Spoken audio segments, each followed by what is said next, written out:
आज Doubtnut app download करें। Doubtnut पर अपने सभी गणित, रसायन विज्ञान, भौतिक विज्ञान और जीव विज्ञान के डाउट्स का करो सफाया। बस प्रश्न की फोटो खींचो, एक ही प्रश्न को क्रॉप करो और तुरंत वीडियो सोल्यूशन पाओ। अभी डाउनलोड करें। दोस्तों, आज का हमारा सवाल है कि आइंस्टीन का प्रकाश वैद्युत प्रभाव का समीकरण लिखिए। इससे प्रकाश वैद्युत प्रभाव के नियमों की व्याख्या कीजिए। हाँ, तो हम आपको बताते हैं कि आइंस्टीन ने वैज्ञानिक मैक्स प्लैंक के क्वांटम सिद्धांत के आधार पर, अब आप पूछेंगे क्वांटम सिद्धांत क्या होता है, तो हम आपको बताते हैं कि क्वांटम सिद्धांत जो उन्होंने दिया था, उन्होंने क्वांटम सिद्धांत जो था उनका वो यह था कि प्रकाश ऊर्जा जो है वह छोटे छोटे बंडलों के रूप में उत्सर्जित होकर तरंगों के रूप में संचलित होती है। यानी जब प्रकाश उत्सर्जित होता है तो वह छोटे छोटे बंडलों के रूप में आता है, लेकिन बाद में यह तरंगों के रूप में ही चलता है। यही उनका जो था क्वांटम का सिद्धांत था जो कि मैक्स प्लैंक ने दिया था। तो उन्होंने बताया कि जैसे कोई प्रकाश जब निकलता है तो प्रकाश में हमेशा फोटोन होते हैं। तो जब कोई प्रकाश फोटोन किसी धातु की सतह पर गिरता है तो उसकी फोटोन की जो ऊर्जा है, जो एच न्यू होती है, वह दो भागों में बट जाती है। तो आइए हम आपको इसे एक चित्र के द्वारा समझा देते हैं। तो ये कोई मान लीजिए धातु है ये, इसमें जो है ये इलेक्ट्रॉन्स हैं।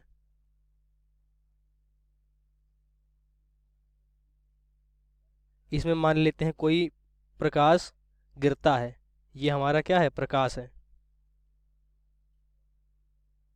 और ये प्रकाश में क्या होता है, फोटोन, जिनकी जो ऊर्जा होती है वो हमेशा एच म्यू होती है।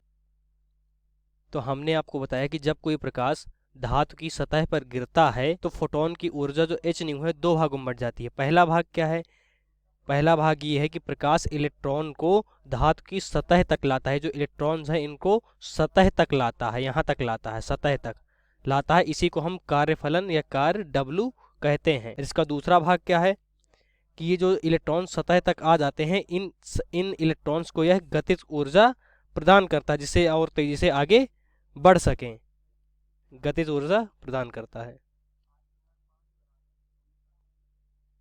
तो आइए देखते हैं कि इनका समीकरण क्या बनता है। तो अभी हमने आपको बताया कि जो फोटोन की ऊर्जा है वो दो भागों में विभक्त होती है। पहला कार्यफलन W, दूसरा गतिज ऊर्जा EK, जिसे हमें EK से प्रदर्शित कर।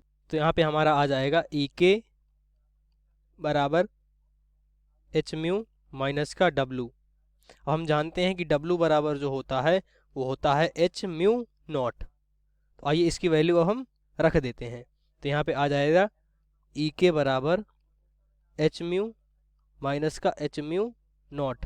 यहाँ से h कॉमन करके बाहर निकाल लेते हैं तो आ जाएगा म्यू माइनस म्यू नॉट। इसको हम लोग समीकरण 1 दे देते हैं। अब यहाँ पे मान लेते हैं कि यदि उत्सर्जित प्रकाश के इलेक्ट्रॉन का अधिकतम वेग क्या हो, अधिकतम वेग हो हमारे पास v मैक्स, तो हमारी गतिज ऊर्जा क्या आएगी, गतिज ऊर्जा हो जाएगी हाफ mv मैक्स का स्क्वायर।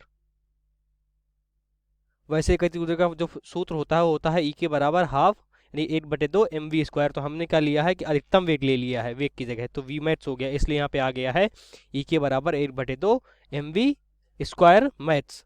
तो अब इसको समीकरण 2 ले लेते हैं हम। अब देखिए समीकरण 1 वजह से दोनों को बराबर कर देते हैं क्योंकि दोनों ही E का मान है। तो आ जाएगा यहाँ पे हाफ यानी 1/2 mv स्क्वायर मैक्स बराबर h म्यू माइनस का म्यू नॉट।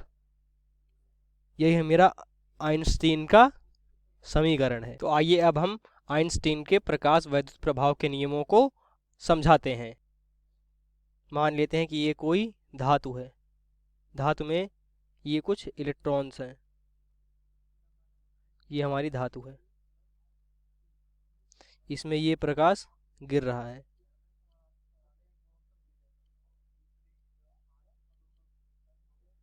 इसमें जो फोटोन होते हैं जिनकी ऊर्जा होती है एच म्यू। तो आइंस्टीन के पहला नियम जो था उन्होंने बताया था कि अगर यहाँ पे जो प्रकाश गिर रहा है, अगर इसकी गति हम बढ़ा देते हैं, अगर प्रकाश के गिरने की गति किसी धातु में हम बढ़ा देते हैं तो उसमें जो उपस्थित जो फोटॉन्स है उसी मात्रा में या उसी अनुपात में वो भी बढ़ जाते हैं। यही उनका पहला नियम है। उनका दूसरा नियम ये है कि यहाँ पे जब प्रकाश गिरता है तो उसी अनुपात में फोटोन तो बढ़ जाते हैं, परंतु उसकी गतिज ऊर्जा में कोई भी परिवर्तन नहीं होता है। यही आइंस्टीन का दूसरा नियम है। उनका जो दूसरा नियम हम देखेंगे कि ये जो फॉर्मूला है आइंस्टीन का, यानी ये जो सूत्र है आइंस्टीन का, अगर इसमें हम जो ये म्यू है, आवृत्ति है, अगर हम इसे बढ़ा देते हैं तो इसकी जो गतिज ऊर्जा है वह भी उसी अनुपात में बढ़ जाती है। यही आइंस्टीन का तीसरा नियम है। और जैसे हमारा आइंस्टीन का जो ये सूत्र है, अगर इसमें ये जो म्यू नॉट यानी जो ये आपतित प्रकाश है, अगर इसकी आवृत्ति कम है तो इलेक्ट्रॉनों का उत्सर्जन 1% कह सकते हैं कि वो संभव नहीं है। चाहे प्रकाश की तीव्रता कितनी भी अधिक हो, कितनी भी कम हो, कोई भी उसमें फर्क नहीं पड़ेगा। यही हमारे प्रकाश वैद्युत का चौथा नियम है। आइंस्टीन का प्रकाश वैद्युत का जो पांचवा नियम है, उन्होंने बताया था कि जब कोई फोटोन या ये यानी जो प्रकाश में जो फोटोन होते हैं, ये जब भी धातु पर गिरते हैं तो यहाँ पर जो इलेक्ट्रॉन होता है वह उसे तुरंत अवशोषित कर लेता है। अवशोषित करने के बाद तुरंत ही यहाँ से उत्सर्जित हो जाता है। यही हमारे आइंस्टीन के प्रकाश वैद्युत प्रभाव का पांचवा नियम है। Thank you. कक्षा 6वीं से 12वीं से लेकर नीट, IIT, JEE वो एडवांस के लेवल तक 1 करोड़ से ज्यादा छात्रों का भरोसा। आज ही डाउनलोड करें डाउटनेट ऐप या व्हाट्सएप करें अपने सारे डाउट्स 8400 400 400 पर।